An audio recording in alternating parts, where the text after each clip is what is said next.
Makamu mwenyekiti wa Chadema Bara John Heche ameachiliwa kwa dhamana na jeshi la polisi jioni ya leo Jumatatu ya Novemba 10 mwaka 2025 baada ya kushikiliwa kwa takribani wiki tatu. Kwa mujibu wa taarifa zilizotolewa na wakili wake Hekima Mwasipu, Heche ameachiliwa huru majira ya jioni katika kituo cha polisi cha Oysterbay jijini Dar es Salaam. Heche alikamatwa mnamo Oktoba 22 ya mwaka huu katika viunga vya Mahakama Kuu ya Tanzania, masjala ndogo ya Dar es Salaam.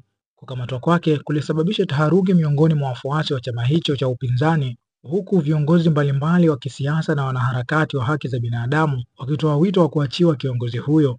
Mbali na Heche, viongozi wengine wa juu wa chama hicho nao wameachiwa kwa dhamana. Miongoni mwao ni naibu katibu mkuu wa Chadema Bara Amani Golugwa, mwenyekiti wa kanda ya Pwani Boniface Jacob, pamoja na mjumbe wa kamati kuu ya chama hicho Godbless Lema. Wote walikamatwa kwa nyakati tofauti katika kipindi cha hivi karibuni wakituhumiwa kwa makosa yanayohusiana na shughuli za kisiasa. Kwa mujibu wa taarifa kutoka jeshi la polisi, viongozi hao wameachiliwa baada ya kukamilisha taratibu za dhamana chini ya uangalizi wa mawakili wao. Heche na wenzake wameungana tena na viongozi wenzao wa chama kwa mashauriano ya ndani, huku wakiahidi kuendelea na harakati za kisiasa. Aidha, Chadema imetoa shukrani kwa wananchi wote, wanasheria na wanaharakati waliotoa msaada wa kisheria na wa kimaadili wakati wa kipindi chote cha kuwashikilia viongozi hao.